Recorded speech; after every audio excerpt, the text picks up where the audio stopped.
টাকা দিয়া খোটা দিল না, মনেও কষ্ট দিল না, তাদের জন্য পুরস্কারটা কি শুনুন। আল্লাহ পাক বলেন পুরস্কার হচ্ছে লাহুম আজরুহুম ইনদা রাব্বিহিম ওয়ালা খাউফুন আলাইহিম ওয়ালা হুম ইয়াহজানুন।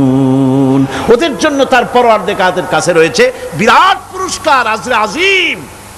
এদের জন্য কোনো ভয় নাই, কোনো চিন্তাও নাই, কিয়ামতে ডাইরেক্ট জান্নাতে চলে যাবে। সুবহানাল্লাহ। দানের এত ফজিলত যা ভাই আমি বলে শেষ করতে পারবো না, এত ফজিলত আল্লাহ দানের মধ্যে রেখেছেন। ত্যাগেই তো শান্তি, ভোগে শান্তি নাই, মজা কিসে? জোরে কন্যা মজা কিসে? ত্যাগের ভিতরেই মজা। আল্লাহ পাক বলছেন ইয়া আইয়ুহাল্লাযীনা আমানু আনফিকু মিন তাইয়্যিবাতি মা কাসাবতুম ওয়া মিম্মা আখরাজনা লাকুম মিনাল আরদ। তোমরা যে উপার্জন করেছো, সেই উপার্জনে তোমাদের জন্য যা উপার্জন করেছো তাই, আর মাটি থেকে আমি যা তোমাদের জন্য দিয়েছি তার থেকে ভালো জিনিস, ভালো ভালো জিনিস আমার রাস্তায় খরচ করো। এটা কার অর্ডার? আল্লাহর অর্ডার। খরচ করবেন কি? আল্লাহ পাক বলছেন ওয়ায়াসআলুনাকা মাযা ইউনফিকুনা কুলিল আফওয়া। নবী আপনাকে প্রশ্ন করা হয় কি খরচ করব, আপনি বলুন প্রয়োজনের অতিরিক্ত জিনিস যেটা আছে সেটাই আল্লাহর জন্য খরচ করে দাও। তোমার প্রয়োজন যখন মিটে গেছে, ব্যাংকের মধ্যে অসংখ্য টাকা জমা রাখা খালি গুনতেছে বসে বসে, তা না করে অভাবগ্রস্ত মানুষদের প্রয়োজন মিটাও। খরচ করার ভিতরে আর খরচ না করার ভিতরে ভারসাম্য রক্ষা করতে হবে। ولا تجعل يدك مغلولة إلى عنقك ولا تبسطها كل البسط فتقعد ملوما محسورا। তোমাদের দানের হাত গুটায় একেবারে গলার সাথে বেঁধে রেখো না, আবার এমন বেশি ছেড়েও দিও না, কারণ এর ফলে তোমাকে অনুতপ্ত হওয়া লাগতে পারে, কার্পণ্যতাও না হয়, আর দ্বিতীয় জমের মতো দিয়ে সব ফতুরু না হয়ে যাও। দুটোর মধ্যে ব্যালেন্স হতে হবে। সাধারণ দান সাদকা কাদেরকে দিবেন, উপযুক্ত পাত্র কারা, তার একটা লিস্ট আল্লাহ দিচ্ছেন। ওয়াবিল ওয়ালিদাইনি ইহসানা ওয়াবিযিল কুরবা ওয়াল ইয়াতামা ওয়াল মাসাকিন ওয়াল জারি যিল কুরবা। নিজের পিতামাতা, নিকট আত্মীয়, ইয়াতিম, মিসকিন এবং আত্মীয় প্রতিবেশী তাদেরকে দিবে। আমি কিন্তু এখন যাকাতের কথা বলছি না, মা বাপকে যাকাত দেওয়া যাবে না। এটা হচ্ছে দান, সহযোগিতা করা, ইহসান করা। এই ইহসান মা বাপকে, প্রতিবেশী আত্মীয় যারা, মিসকিন যারা, এতিম যারা, অনাত্মীয় প্রতিবেশী যারা, চলার সাথী, প্রবাসী এবং নিজের চাকর চাকরানি যা কিছু আছে, এই সকলকেই এই সাহায্য করতে হবে, একথা আল্লাহ বলে দিয়েছেন। এবং আমরা যে আয়াত আলোচনা করতেছি সে আয়াতের ভিতরেও এই ফিরিস্তি আল্লাহ পাক বলে দিয়েছেন। আল্লাহর রাস্তায় যারা দান করবে তাদের সম্পর্কে আল্লাহ বলছেন এখন মাসালুল লাযীনা ইউনফিকুনা আমওয়ালাহুম ফি সাবিলিল্লাহি কামাসালি হাব্বা। আল্লাহর রাস্তায় খরচ করা এর দৃষ্টান্ত হলো একটা দানার মতো, যেই দানাটা থেকে 7টা ডাল বেরিয়ে গেল। ফি কুল্লি সুমবালাতিন মিআতু হাব্বা, একটা দানা থেকে 7টা ডাল বেরোলো, এক একটা ডালে 100 করে দানা হলো, সব মিলাইয়া 700 দানা হয়ে গেল। ওয়াল্লাহু ইউদাইফু লিমান ইয়াশা ওয়াল্লাহু ওয়াসিউন আলিম। আল্লাহ পাক বলেন এই পৃথিবীতে একটা দানায় 700 দানা যে আল্লাহ রাব্বুল আলামিন তোমার হাতে ধরায় দিলেন, সে আল্লাহ পাকের ব্যাংকে যদি টাকা জমা রাখো, আল্লাহর রাস্তায় যদি খরচ করো, 700 গুণ বাড়াইয়া আল্লাহ তোমার হাতে ধরাইয়া দিবেন। ওয়াল্লাহু ইউদাইফু লিমান ইয়াশা, আর আল্লাহ ইচ্ছে করলে এর থেকেও বেশি তোমাকে দান করবেন। সুবহানাল্লাহ, কোন জোরে। আর এই দান করতে হবে মরার আগে। কোন সময় দেবেন কোন? আমার দেশে বহু মুসলমান আছে যারা বলে হুজুর আসি আপনাদের পিছনে, যা বলেন আসি জীবন দিয়া দেব। এরা খুব চালাক, জীবন দিতে চায়, মাল দিতে চায় না। আল্লাহ তো আগে জীবন চায় নাই, আল্লাহ আগে কি চেয়েছেন? কন্যা আল্লাহ আগে কি চেয়েছেন? আল্লাহ চেয়েছেন মাল। وَتُجَاهِدُونَ فِي سَبِيلِ اللَّهِ بِأَمْوَالِكُمْ وَأَنفُسِكُمْ। আল্লাহ পাক বলেন জিহাদ করো আমার রাস্তায় মাল দিয়ে আর জান দিয়ে। মাল দাও আগে, মাল না দিয়া যদি আগে মরে যাও মালটা তো থেকেই গেল। সুতরাং মাল আগে আমার রাস্তায় দাও। দেবা কখন? মরার আগে দাও। وَأَنفِقُوا مِمَّا رَزَقْنَاكُم مِّن قَبْلِ أَن يَأْتِيَ أَحَدَكُمُ الْمَوْتُ। আমার রাস্তায় খরচ করো মৃত্যু আসার আগে। فَيَقُولَ رَبِّ لَوْلَا أَخَّرْتَنِي إِلَى أَجَلٍ قَرِيبٍ। যদি মরার আগে না দাও, মৃত্যুর সময়, মৃত্যু যখন এসে গেল সেই সময় যদি বলো, অনুশোচনা যদি করো, আহারে যদি আমি সময় পাইতাম, একটুখানি যদি সময় দিতে আল্লাহ, একটু সময় আমারে যদি দাও, ফাসাদ্দাকা ওয়া আকুম মিনাস সালিহিন। দান সদকা করব, সব আল্লাহর রাস্তায় দিয়ে দেব, আর আমি সালেহ বান্দাদের মধ্যে শামিল হয়ে যাব। আল্লাহ একটু সময় আমারে দাও। আল্লাহ পাক বলছেন ওয়ালা ইউআখিরাল্লাহু নাফসান ইযা জাআ আজালুহা আল্লাহু খাবীরুম বিমা তা'মালুন। মৃত্যুর নির্ধারিত সময় আসলে এক সেকেন্ড আগে পাশে করা হবে না। সুতরাং মৃত্যুর আগে খরচ করো। আপনি মনে করবেন যে আপনি মরে গেলে পরে আপনার ছেলে মেয়ে আপনার জন্য করবে, খরচ করবে। হ্যাঁ করবে ঠিক, মরার পরে কুলখানির পরে 40, তারপরে শেষ, এরপর আর করবে না। আপনার ছেলে মেয়ে আপনার জন্য করবে তার প্রমাণ তো আপনি নিজে। আপনি আপনার ছেলের মেয়ের জন্য কি করে, আপনার মা বাবার জন্য কি করছেন? আপনার মা বাবার জন্য যদি আপনি কিছু না করে থাকেন, আপনার ছেলে মেয়ে আপনার জন্য করবে না। সুতরাং নিজের কাজ নিজে করেন। আপনার পিঠ যদি চুলকায় আর নাতিরে যদি বলেন নাতি পিঠটা চুলকায় দাও, সে যে জায়গায় চুলকাবে আপনি করবেন উত্তর দিকে, সেই উত্তর দিকে দক্ষিণ দিকে, উপরে নিচে, পিঠে, পাছার কাছে, যে জায়গায় আঙ্গুল দেবে আপনি করবেন ওখানে না, আবার আরেকটু উপরে দাও, আরেকটু পাশে দাও, জায়গা মতো পড়বেই না। আর কষ্ট করে নিজের হাতটা যদি পৌঁছাইতে পারেন জায়গা মতো পড়ে, একবার চুলকানি মারলেই চুলকানি শেষ, ঠিক কিনা? সুতরাং আপনি অন্যের উপরে ভরসা না করে নিজের খরচ নিজেই করে যান, নিজের কাজ নিজে করে যান, আল্লাহর রাস্তায় খরচ করে যান, বেশি পরিমাণে খরচ করেন। যত খরচ করবেন আল্লাহ রাব্বুল আলামিন রাজি হয়ে যাবে। কোন সুবহানাল্লাহ। মা বলছে বাবা আমার কাছে কি চাও? ছেলে বলছে মা আমি চলে যেতে চাই মদিনায়, আল্লাহর নবী মুহাম্মদুর রাসূলুল্লাহ সাল্লাল্লাহু আলাইহি ওয়াসাল্লামের দরবারে চলে যেতে চাই, আমি একটু বস্ত্র চাই। মা একটা পুরানা কম্বল তার হাতে দিয়ে দিলেন। আব্দুল উজ্জা কম্বলটাকে ছিঁড়ে এক টুকরা কোন রকম হাঁটুর উপরে জড়ায় নিলেন, আর এক টুকরা গায়ে দিয়ে নিলেন। আব্দুল উজ্জা আবার বহু কষ্ট করে মরুভূমি পাড়ি দিয়ে মদিনা মুনাওয়ারায় চলে গিয়ে বাবি জিবরিল থেকে ঢুকে আসহাবে সুফফার চবুতরার সামনে বসে আছেন, ছেঁড়া কম্বল পরা। এবার বিশ্ব নবী দুনিয়া আখিরাতের বাদশা জনাবে মুহাম্মদ রাসূলুল্লাহ সাল্লাল্লাহু আলাইহি ওয়াসাল্লাম যখন মসজিদের নিজের ঘরের থেকে দরজা খুলে বেরিয়েছেন, দেখেন এক যুবক বসা, একটা আধাটা কম্বল পরা, হাঁটুর উপরে কোন রকম করে রানটা, লজ্জাস্থানটা ঢাকার, গায়ে একটা ছেঁড়া কম্বল। তার এই অবস্থা দেখে হুজুর জিজ্ঞেস করেন তুমি কে? যুবক বলছে আমি আব্দুল উজ্জা। ইসলাম কবুল করার জন্য আমার সব ছিল, আমি কম ধনী ছিলাম না, আমার চাচা সব নিয়ে গেছে, সিনায় রেখেছে, আমার লুঙ্গিটাও দেয় নাই। ঘটনা সব তিনি খুলে খুলে বললেন। হুজুর বললেন তোমার নাম আব্দুল উজ্জা নয়, তোমার নাম আব্দুল্লাহ। আব্দুল্লাহ জুলবাজাদাইন তার নাম।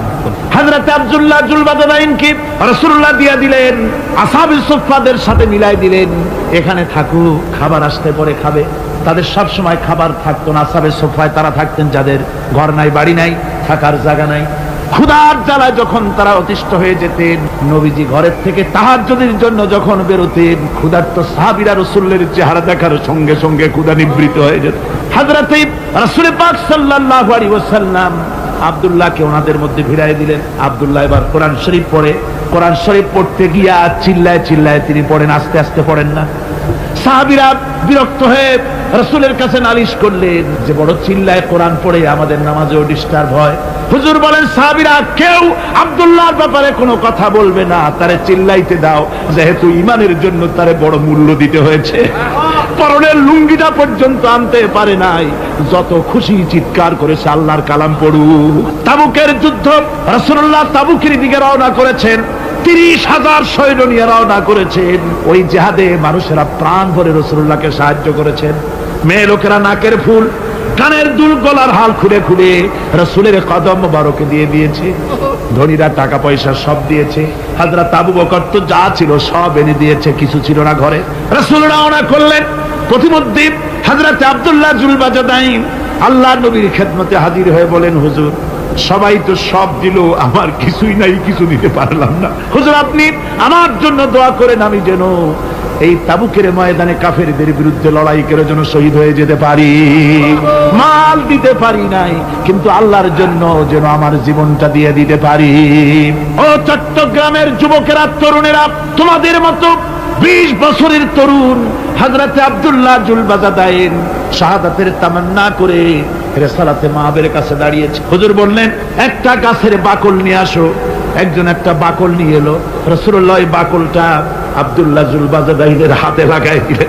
রাসূলুল্লাহ বললেন, আয় আল্লাহ, আমি আব্দুল্লাহর রক্ত কাফেরদের জন্য হারাম করে দিলাম। হযরত আব্দুল্লাহ বলছেন, ইয়া রাসূলুল্লাহ, আমি চাইছিলাম শহীদ হব, আর আপনি আমার রক্তটা হারাম করে দিলেন কাফেরদের জন্য। আল্লাহর নবী বলেন, আব্দুল্লাহ রে, কোনো চিন্তা করো না, তোমার মৃত্যু যদি জ্বরেও হয়, আল্লাহ রাব্বুল আলামিন তোমার শাহাদাতের দরজা দিয়ে দিবেন। তাবুকের প্রান্তরে চলে গেলেন। কয়েকদিন ওই তাবুকের ময়দানে থাকায় রাসূলের কাছে খবর এলো আব্দুল্লাহ মারাত্মক জ্বরে আক্রান্ত হয়ে ইন্তেকাল করেছেন। রাসূলুল্লাহ বললেন, আমি জানাজা পড়াবো। হযরতে আব্দুল্লাহর জানাজা হলো গভীর রাত। কবরের ভিতরে একজন দাঁড়ায়া লাশ ধরার জন্য একজন কবরের ভিতরে দাঁড়িয়েছে। 2 জন লোকে লাশ নিয়ে আসতেছে। হযরতে বেলাল আলো উঁচু করে দাঁড়ায় ধরে আছে। অন্ধকার রাত, কবরের ভিতরে একজন দাঁড়ানো, লাশ নিয়ে এসেছে 2 জনে।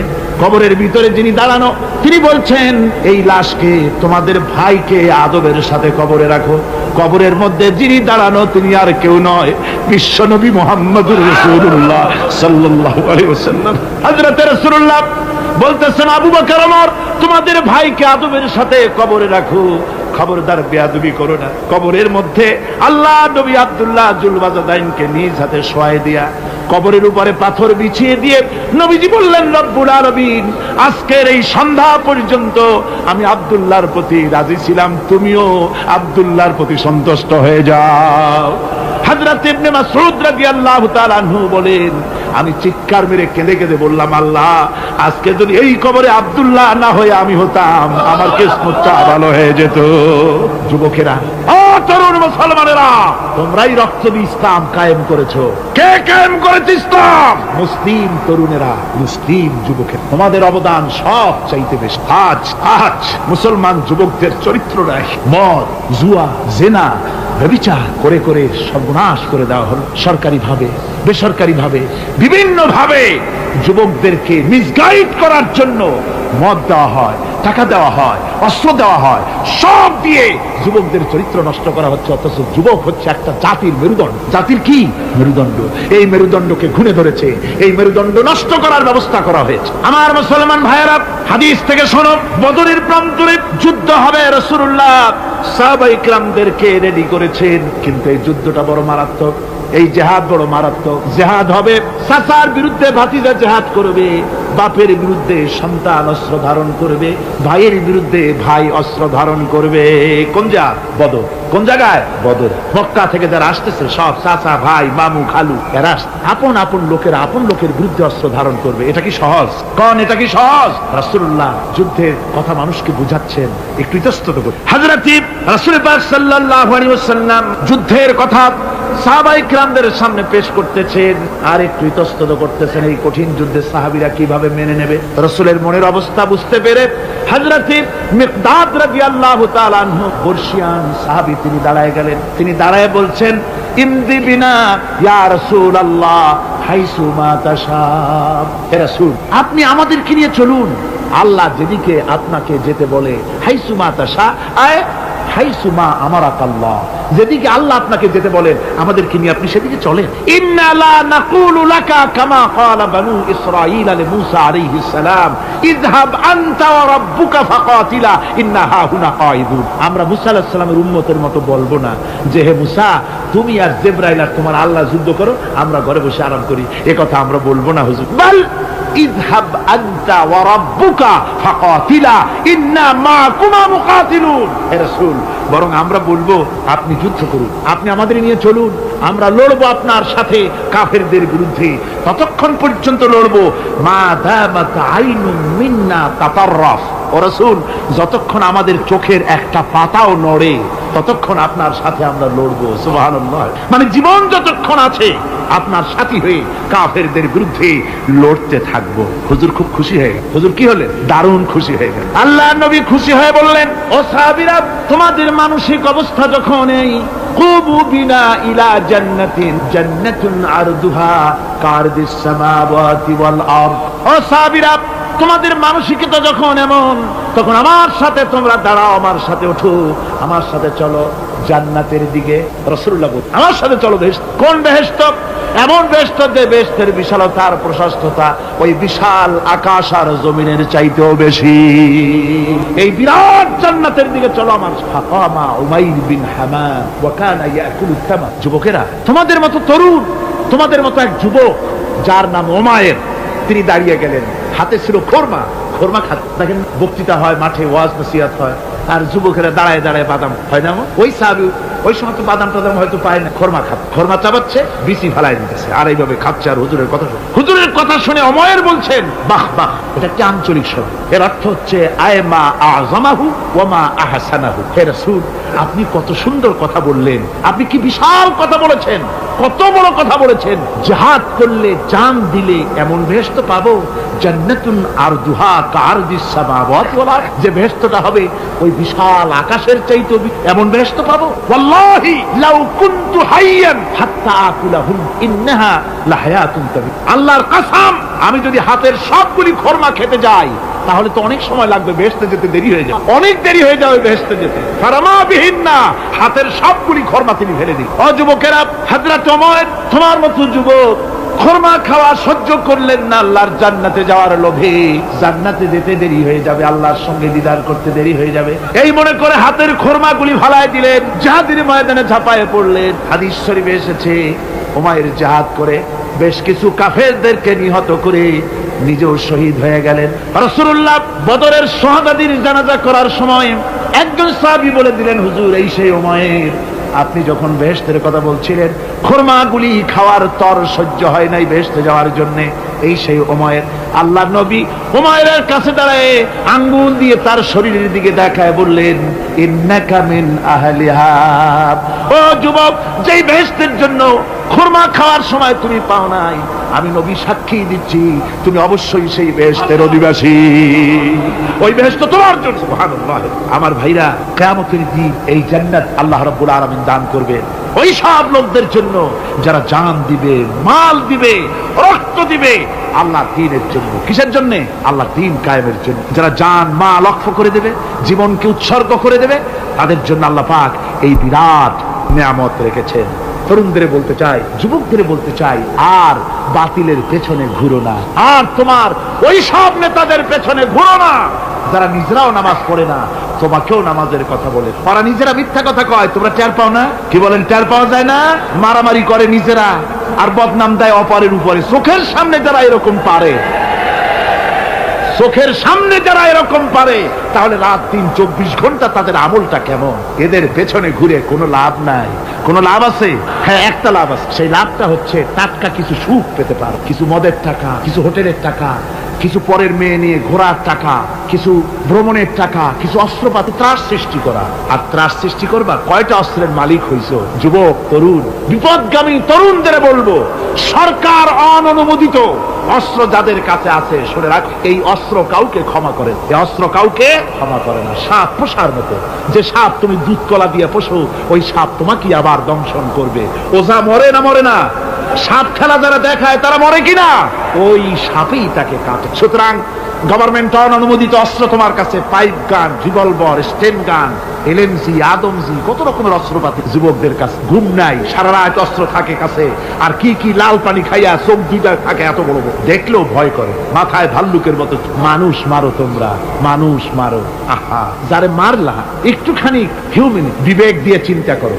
যাকে মেরেছ ওই রাত্রে তার বাড়ির কাছে যাও, ওই রাত্রে গোপনে তার বাড়ির কাছে গিয়ে দেখো তার মা কিভাবে তার সন্তানের জন্য কাঁদতেছে, মায়ের কোলটা খালি হয়েছে বলে কিভাবে কাঁদতেছে, তার বাবা কিভাবে কাঁদতেছে, তার বউ থাকলে কিভাবে ছটফট করতেছে, তার কলিজার টুকরা সন্তান থাকলে কিভাবে আব্বা আব্বা বলে কাঁদতেছে।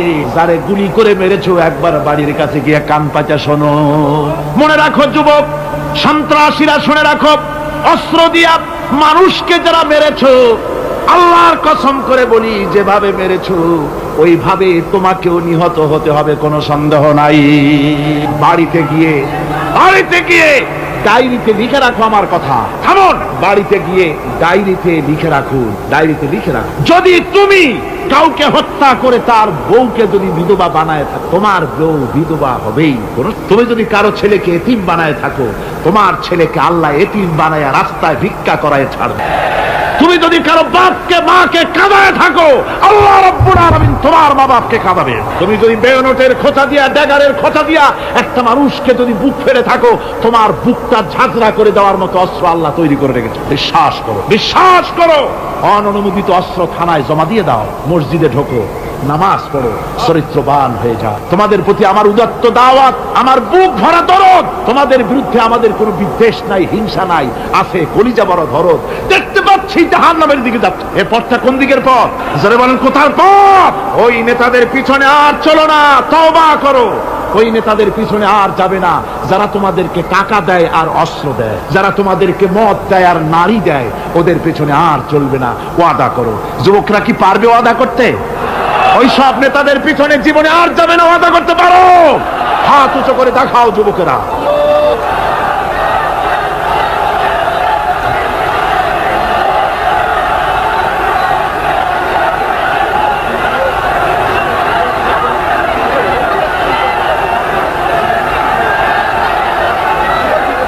আমার মুসলমান ভাইরা, আমি তো দাঁড়াতে বলি নাই। জি জি জি জি জি জি বসেন বসেন। যে বুঝতে পেরেছি কালকের টেকনিক অবলম্বন করেছেন আপনারা আর কি। এই সুযোগে একটু কোমরটা সোজা করে নিলেন। বুঝতে পেরেছি, আমরা কিছু মাইন্ড করিনি। এখন বসেন, বসেন, তাড়াতাড়ি বসে যান। কথা আমার অনেক, সময় কম, না তাড়াতাড়ি শেষ করব। বসেন। আপনারা না বসতে তো কথা বলতে পারবো না, বসতে হবে। অত্যন্ত জরুরি জরুরি কথা আছে, সে কথাগুলি আমাদের শুনতে হবে। যেহেতু এই মাহফিলের পর আবার আপনাদের সামনে কথা বলতে পারবো, এর কোনো গ্যারান্টি নাই। আছে নাকি কোনো গ্যারান্টি?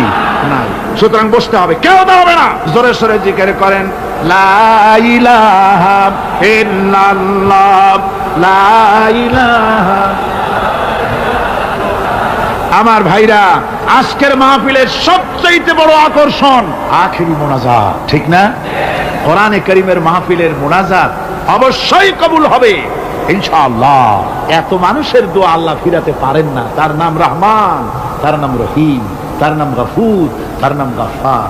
বান্দার দোয়া কবুল করাই তো তার কাজ। সুতরাং নড়াচড়া আদৌ করবেন না, যার যার জায়গায় বসে থাকুন। না বসলে আপনারা যদি হাঁটেন, মাঝে মধ্যে দাঁড়ান, এটা খুবই বিরক্তির উদ্রেক করবে। ভাইয়েরা, আমি সকলকে সেজন্য বলতে চাই যে আমরা আল্লাহর দ্বীন প্রতিষ্ঠার জন্য এই জিহাদের কথা যে আল্লাহ বলছেন, এই জিহাদের জন্য আমরা জান মাল সব কিছুকে উৎসর্গ করতে চাই। আল্লাহ যেন কবুল করেন, সবাই বলেন আমিন।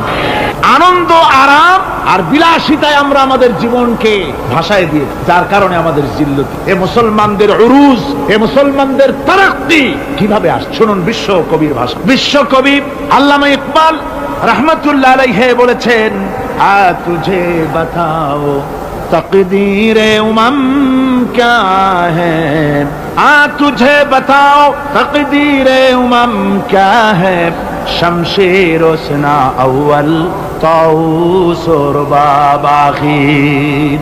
এসো আমি তোমাকে এই জাতির উন্নতির কথা শোনাই। এই জাতির উন্নতি তখন হয় যখন এক হাতে থাকে কোরআন আর এক হাতে থাকে তরবারি, তখন হয় জাতির উন্নতি। আর এই জাতি যখন কোরআন আর তরবারি ছেড়ে দিয়ে যখন তানপুরা, বেহালা, সারিন্দা, নারিন্দা, গিটার, ফিটার, সারেগামা, পাদানিসার পেছনে যখন লাগে, কপাল তখনই পড়ে। কপাল পড়ে কখন? তখনই পড়ে। আজ আমাদের টেলিভিশন, আমাদের রেডিও, আমাদের সংস্কৃতি সব সারেগামার সংস্কৃতি। কিসের সংস্কৃতি? আগে তো মুসলমানের ঘরে প্রত্যেক দিন সকাল বেলায় আওয়াজ আসতো মুসলমানদের ঘরে। সকাল বেলায় মুসলমানদের ঘরে ঘরে জানালার ফাঁক দিয়ে আওয়াজ আসতো, বিসমিল্লাহির রহমানির রহিম। সূরা ইয়াসিন, সূরা রহমান ইত্যাদির তেলাওয়াত ভেসে আসতো। এখন আর তেলাওয়াত ভেসে আসে? এখন মুসলমানদের ঘরের থেকে সকাল বেলায় আওয়াজ আসে সারেগামা, পাদানিসা, বাবা খালু, মামু নানা, হাবি জাবি, এই গানের ট্রেডিংগুলি, গানের শব্দগুলি চলে আসে। কোরআন শিখবার জন্য, শিখাবার জন্য ছেলের জন্য যে মৌলবী রাখে, সারা মাস পড়াবে, বেতন 300 টাকা। আর গানের মাস্টার যে গান শিখাবে, রবীন্দ্র সঙ্গীতের প্যানপ্যানানি সুর শিখাবে, নাচ শিখাবে, সপ্তাহে 2 দিন এসে 2 ঘন্টা শিখাবে, বেতন 3000। কপাল পোড়া জাতি। কি পোড়া জাতি? জাতি তার কপাল পুড়ে। কোরআনের সাথে তার সম্পর্ক কম, জিহাদের সাথে সম্পর্ক কম, সম্পর্ক হয়েছে গানের সাথে, সম্পর্ক নাটকের সাথে। তাই আজ আল্লাহর দ্বীন কায়েমের জন্য লড়াইয়ের ময়দানে আসতে হবে। বাংলাদেশে কিন্তু জিহাদের ডাক এসে গেছে। কিসের ডাক এসেছে? জিহাদের ডাক। এই জিহাদে সাড়া দিতে হবে। আমি আগেই বলেছি, ওই জিহাদ ওই রকম না যে লাঠি ঠ্যাঙ্গা নিয়ে যাবাই বলে। জিহাদ হচ্ছে বাতিলের বিরুদ্ধে। টেলিভিশনের ভিতরে নাটকের মাধ্যমে ইসলামকে অসম্মান করা হচ্ছে, মুসলমানদের দাড়িকে অসম্মানিত করা হয়, টুপিকে অসম্মানিত করা হয়, তারপরে সিনেমার ভিতরে, গানের মধ্যে ইসলামকে অপমানিত করা হয়। যার কারণে বিরোধী এর বিরুদ্ধে জাতি সোচ্চার না হওয়ার কারণে আস্তে আস্তে মুসলমানদের ঈমান কমে যাচ্ছে। বাতিল শক্তিশালী হয়ে আক্রমণ করছে। আপনারা বলেন, ভারতের কি ক্ষমতা মসজিদ ভেঙে দেয়? এই পৃথিবী কি মুসলমান কম? জোরে বলেন, মুসলমান কম? তাহলে ভারতের বাবরি মসজিদ তারা ভাঙলো কি করে? সাহস পেল কোথায়? সাহস পেয়েছে আমরা আমাদের ঐক্য বিনষ্ট করি, আমাদের ঐক্য ভেঙে ফেলেছি। আমরা একজন আর একজনকে গালি দেই, মুসলমান না বলে গালি দেওয়া হয়। পরস্পরের মহব্বত নাই, স্বীকৃতি নাই, শ্রদ্ধা নাই, ঐক্যবদ্ধভাবে আমরা নাই। আমরা আমাদের চরিত্র নাই, চরিত্র নষ্ট করেছি। ফলে তারা বুঝতে পেরেছে এই মুসলমান সেই মুসলমান নয় যারা জীবনের চাইতে মৃত্যুকে বেশি ভালোবাসতো, যাদের চরিত্র ছিল উন্নত। এরা সেই জাতিরা, এরা মিথ্যা কথা বলে, এরা জুয়া খেলে, এরা মদ খায়, এরা জেনা করে, এরা বদমাশি করে। এদের সেই চরিত্র নাই যেই চরিত্রের বলে আমাদের অপকর্মের মোকাবেলা করতে পারে। এই বিশ্বাস নিয়ে তারা বাবরি মসজিদের উপরে হামলা করে। বাবরি মসজিদ ভাঙলো।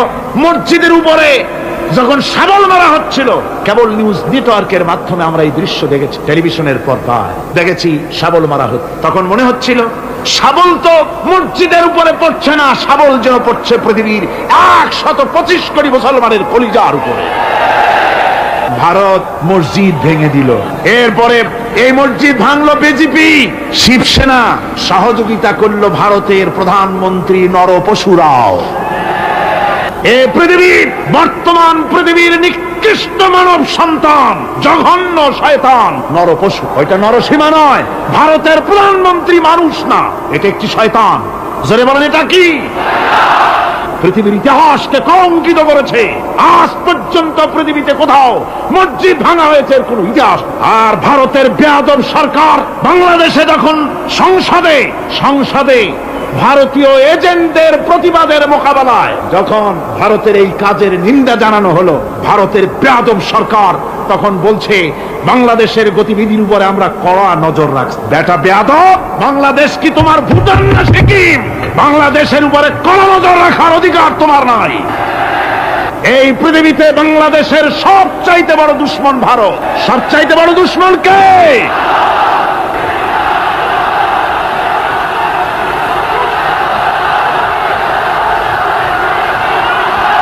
আমার মুসলমান ভাইয়েরা, ভারতের জনগণের সাথে আমাদের কোনো বিদ্বেষ নাই, ভারতের জনগণের সাথে আমাদের কোনো শত্রুতা নাই, ঠিক কিনা? আমাদের দুশ্মনী নরপশুর সাথে। তুমি একটা সরকার, তোমার হাতে রয়েছে সেনাবাহিনী, তোমার সাথে বিএসএফ, তোমার হাতে ল্যান্ড ফোর্স, এয়ার ফোর্স, সব বাহিনী তোমার হাতে। মসজিদ ভাঙে চোখের সামনে, তোমার বাহিনীর লোকেরা অস্ত্র নিয়ে দাঁড়িয়ে থাকে, একটা ফাঁকা গুলিও করলো না। করছে একটা ফাঁকা গুলি? মুসলমানেরা প্রতিবাদ করলো। সেই প্রতিবাদের মুখে মুসলমানদেরকে গুলি করে করে মারা হলো। কারফিউ দিয়ে পুলিশেরা মুসলমানদের ঘরে ঢুকে মুসলমানদেরকে বের করে এনে বেয়নেট চার্জ করে শহীদ করে দেয়। দিল্লি, মিরাট, দিল্লিতে, মিরাটে, কলকাতায়, বোম্বে, মাদ্রাস, গোটা ভারতে সাম্প্রদায়িক দাঙ্গা দিয়ে ডুবিয়ে ফেলে মুসলমানেরা আজকে তা সেখানে এতিম অবস্থায় পড়ে আছে। একটা সরকার এই দৃশ্য দেখতে পারে? মানুষের কোনো মর্যাদা তোমার কাছে নাই। আরো বাংলাদেশের উপরে কড়া নজর রাখবা। 1971-এর বাংলাদেশ এখন না, 93 বাংলাদেশ। তোমার গোলামেরা দেশ শাসন করে না, এদেশে 11.5 কোটি মুসলমান বাস করে। আমরা ভারতকে দেখিয়ে দেব ইনশাআল্লাহ, জিহাদের প্রেরণা নিয়ে যদি প্রয়োজন হয় বাংলাদেশের যুদ্ধ যদি করা লাগে ভারতের সাথে, আর যুদ্ধ করা লাগবে। রাসূলুল্লাহর ওয়াদা আছে। কার ওয়াদা? নাসাই শরীফ, ইবনে মাজাহ, এই সাহাসেত্তার দুটি হাদিসের মধ্যে হযরত আবী হুরায়রা রাদিয়াল্লাহু তাআলা আনহু বর্ণিত হাদিস রয়েছে। বলেছেন, দুই শ্রেণীর লোক কিয়ামতের দিন জাহান্নাম থেকে মুক্ত হয়ে যাবে। এক শ্রেণী হচ্ছে যারা ঈসা আলাইহিস সালামের সাথে সাথী হয়ে যারা লড়বে আর শহীদ হবে, কিয়ামতে তারা জান্নাতে যাবে, জাহান্নাম থেকে মুক্ত। আর দ্বিতীয় শ্রেণী, ভারতের সঙ্গে একটা যুদ্ধ হবে, রাসূল বলেছেন হিন্দুস্তানের সঙ্গে একটা লড়াই হবে। ওই লড়াইয়ে যারা শহীদ হবে, রাসূলুল্লাহ বলেছেন কিয়ামতের দিন জাহান্নাম থেকে আল্লাহ মুক্ত করে দিবেন। সেই লড়াই ভারতের সাথে আমাদের হবে। ওই লড়াই যেদিন বাঁধবে, বাংলাদেশের সেনাবাহিনী, air force, land force, police শুধু এরাই যুদ্ধ করবে না, বাংলাদেশের 12 কোটি তৌহিদি জনতা শহীদ তিতুমীরের বাস হাতে নিয়ে ভারতকে পিটিয়ে ঠান্ডা করবে ইনশাআল্লাহ।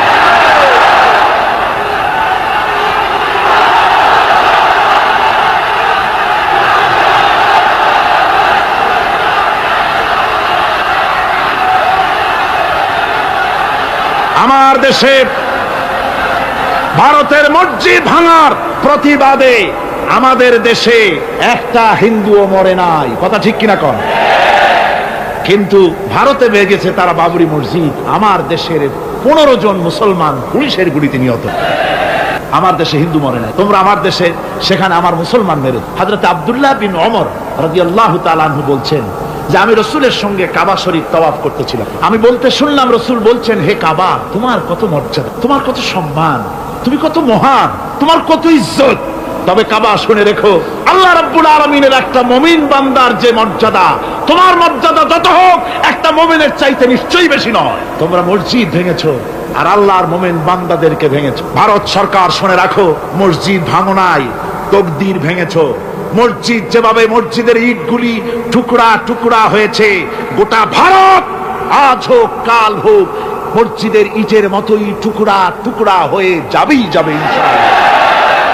তবে আমার দেশের মুসলমানদেরকে মনে রাখতে হবে, আমরা প্রতিশোধের নীতিতে বিশ্বাস করি না। ভারতের বাবরি মসজিদ ভাঙার ব্যাপারে বাংলাদেশের কোনো হিন্দু দায়ী নয়, কথা বুঝতে পেরেছি? আমরা একজনের অপরাধের শাস্তি আর একজনকে দেই না। বাংলাদেশের কোনো হিন্দু ওই ঘটনার জন্য দায়ী নয়। আমাদের দেশে মন্দির 2-4টা ভেঙেছে, আমরা খবর, এই মন্দিরগুলি মুসলমানেরা ভাঙে। এই মন্দিরগুলি ভারতের এজেন্টদের উস্কানিতে হিন্দুরা নিজেরা ভেঙে, মুসলমানেরা ভাঙে। ভারতীয় দালালেরা বাংলাদেশে সারা পৃথিবীতে সাম্প্রদায়িক সম্প্রীতির ভাব মূর্তিকে ক্ষুণ্ণ করার জন্য এই কাজ তারা করেছে।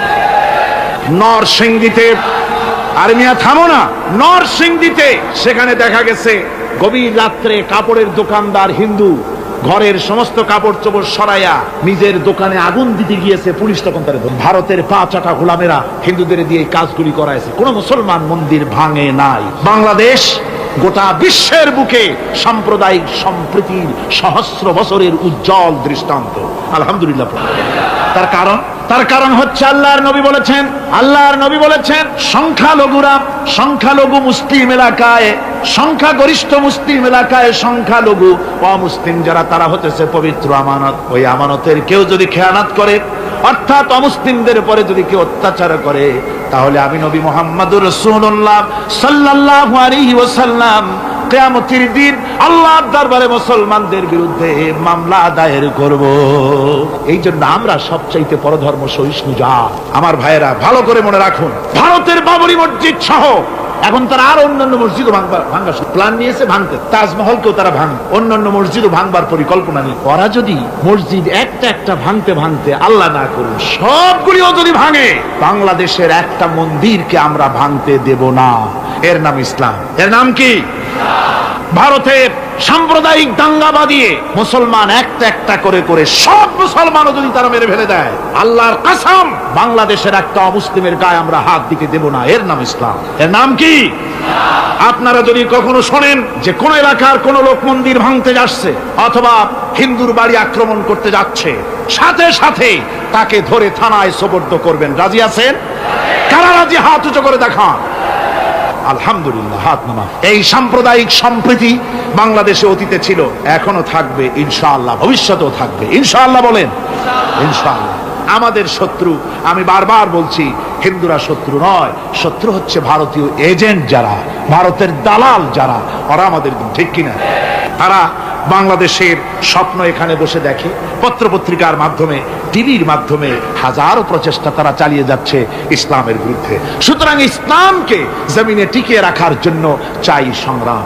তাই আল্লাহ রাব্বুল আলামিন বলেছে, ওয়াতুজাহিদুনা ফি সাবিলিল্লাহি বিআমওয়ালিকুম ওয়া আনফুসিকুম যালিকুম খায়রুল লাকুম ইন কুনতুম তা'লামুন। আল্লাহ পাক বলেন, আমার রাস্তায় জিহাদ করো, জান দাও, মাল দাও, জান দাও, জিহাদ করো, এটাই হলো উত্তম কাজ। যদি তোমরা ইসলাম বুঝে থাকো, এটাই তোমাদের জন্য কল্যাণকর। আগে বলেছেন মালের কথা, পরে জানের কথা। আগে কোনটা? মাল, পরে জান। যেহেতু আমরা জানের চাইতে মালের মহব্বত করি বসি, ঠিক কিনা? তো মালের মহব্বত করি বেশি, আমরা কথায় কথা বলি, আরে ভাই দরকার যদি হয় জানটা দিয়ে দিব, আর জান যদি দিয়েই দেন তো মালটা তো থেকেই গেল। এই জন্য আল্লাহ বলেছেন মাল আগে দাও, তারপরে জান দাও। আমরা খুব চালাক, আমরা জান দিতে প্রস্তুত, মাল দিতে প্রস্তুত নই। একবার একটা লোক যাচ্ছে রাস্তা দিয়ে, সাথে তার প্রিয় কুকুর। কুকুরটা জিব্বা বেরিয়ে গেছে, মরে যাচ্ছে। কুত্তার মালিক কাঁদতেছে। একজন লোক এসে বলে, ভাই তুমি কাঁদো কেন? কয় যে আমার এই কুত্তাটা খুব প্রিয় কুকুর, কুকুরটা মরে যাচ্ছে তাই কাঁদ। কুকুর মরে কেন? কয় কুকুরটা মরতেছে 3 দিন ধরে আমি কোনো খাবার তাকে দিতে পারি না, সেই জন্য কুকুরটা মরে। আচ্ছা হোক, তবু তো আল্লাহর সৃষ্ট এক প্রাণী, কি খেতে দেওয়া যায়? এদিক ওদিক তাকায় দেখে কুকুরের মালিকের কাছেই রয়েছে একটা পোটলা। কয় মিয়া তোমার এই পোটলার মধ্যে কি? কয় পোটলার মধ্যে হালুয়া আর রুটি। তোমার পোটলার মধ্যে হালুয়া আছে, রুটি আছে। কুত্তা মরে ক্ষুধার জ্বালায় তুমি সেখানে কান্দো, ওর থেকে এক টুকরো রুটি দিলেই তো কুত্তা বাঁচে। কুত্তার মালিক বলছে, মিয়া সাহেব ওই সব ফতো আমারে শুনেন, এগুলো আমি খুব জানি। রুটি আর হালুয়া দিলেই তো আমার পয়সা খরচ হবে, ওর দরদে যে কান্দতেছি এর জন্য তার পয়সা খরচ হচ্ছে না। আমাদের অবস্থা কিন্তু তাই হয়ে, ইসলাম বিদায় হয়ে যায়, যাক না, কিন্তু আমি কাঁদবো, পয়সা দিব না। রাসূলের করুণ ঘটনাগুলি শুনে চোখের পানি ফেলবো, কিন্তু এই করুণ ঘটনা কেন ঘটলো সেই ময়দানে আমরা পা ফেলবো না। এরকম একটা অ্যাটিটিউড, এ ধরনের একটা মেন্টালিটি আমাদের মধ্যে গ্রো করেছে, ঠিক কিনা কর? আমার ভাইয়েরা, মাল দিতে হবে, জান দিতে হবে, সবকিছুকে উৎসর্গ করে দিতে হবে আল্লাহর দ্বীন প্রতিষ্ঠার জন্য। যার পয়সা আছে, পয়সা দিয়ে কি করবেন যদি আল্লাহর দ্বীন এ জমিনে কায়েম না হয়? আল্লাহর দ্বীন কায়েম না হলে অসত্য, বদমাশি, শয়তানি, সব রকমের অন্যায় কাজ দিয়ে ভরে যাবে দেশ, ক্রমান্বয়ে অশান্তির দিকে যাবে। শান্তি আসবে কেবলমাত্র ইসলাম প্রতিষ্ঠা হলে পরে। আমাদের অবস্থা হলো যে আমরা ওই কুফাবাসীদের মতো, তাদের মতো, কুফাবাসীদের মতো। কুফাবাসীরা হযরত ইমাম হোসেনের জন্য দারুণ ভাবে কেঁদেছে, ঠিক কিনা? কুফাবাসীরা ইমাম হোসেনকে দাওয়াত দিছিল কারা? কুফাবাসীরা। অনেকগুলি চিঠি তারা লিখছে। কুফাবাসীরা ইমাম হোসেনকে ভালোবাসতো, দাওয়াত দিয়েছে, তার জন্য কেঁদেছে। কিন্তু কুফাবাসীদের চোখের পানিটা ছিল ইমাম হুসাইনের জন্য, আর অস্ত্র, টাকা পয়সা সবটা ছিল এজিদের। কথা বুঝতে? কুফাবাসীদের মতো অবস্থাই আমাদের হয়েছে।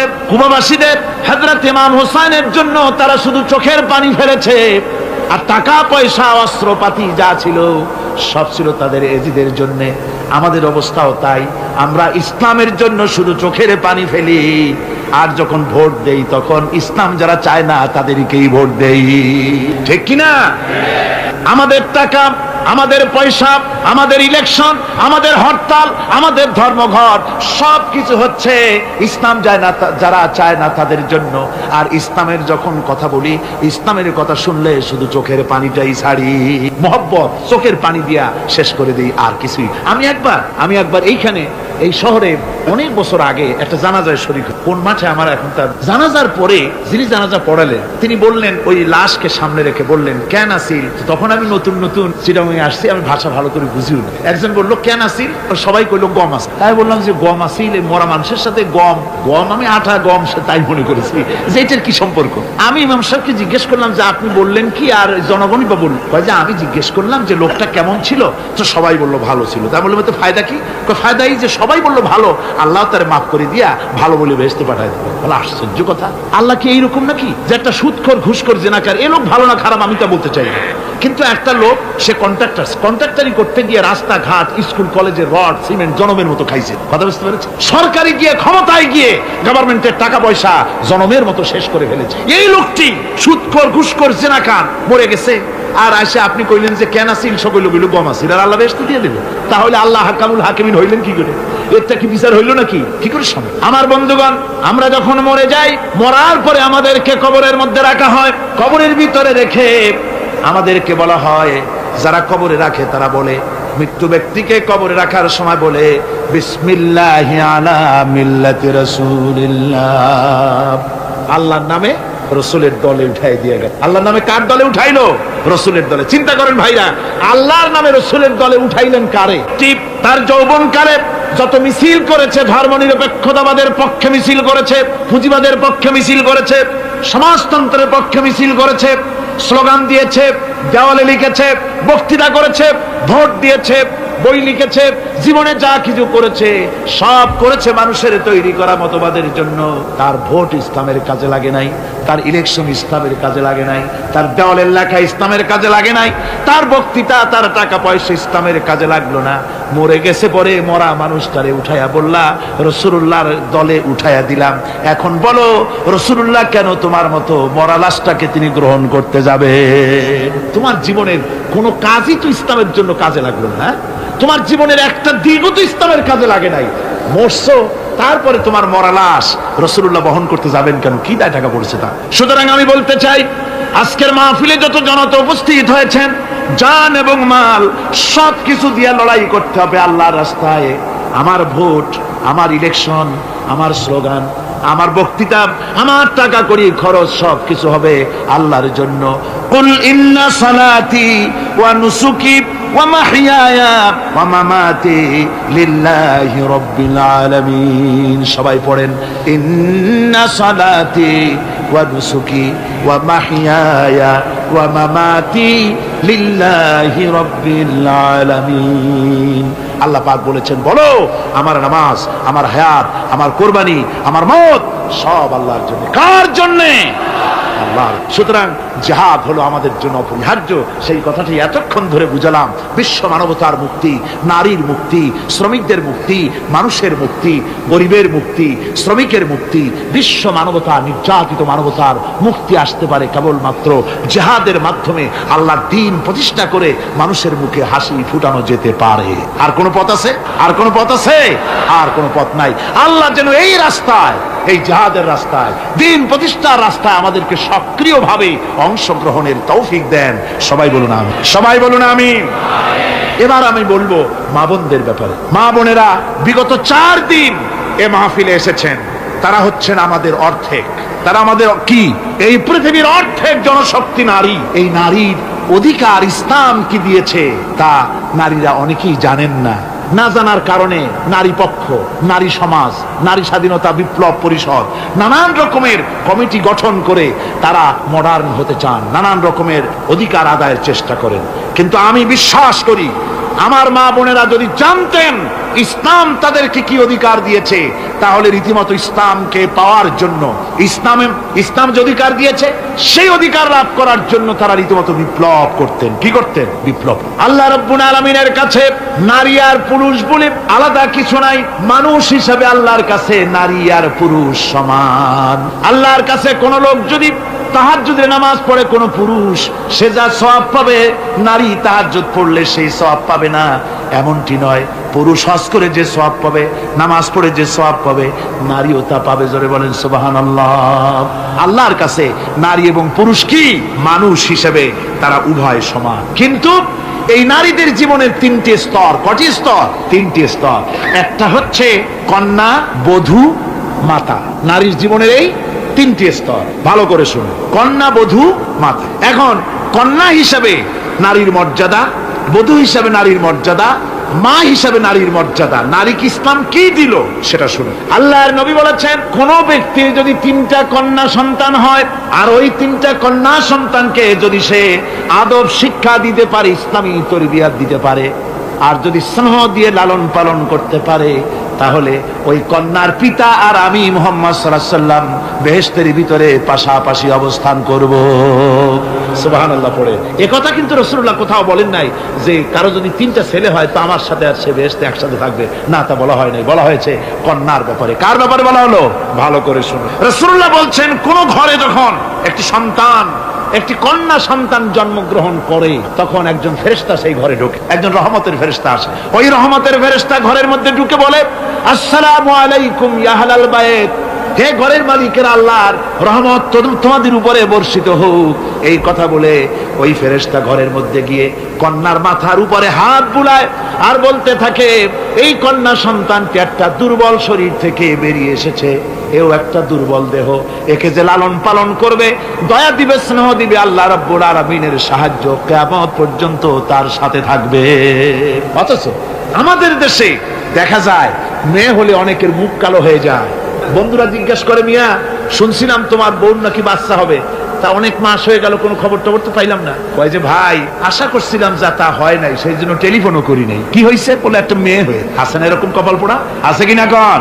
বারবার মেয়ে হয় বলে স্ত্রীকে তালাক দিয়েছে, এমন ঘটনাও বাংলাদেশে ঘটেছে। বোর যদি বারবার মেয়ে হয়, তাহলে সেজন্য কি স্ত্রী দায়ী?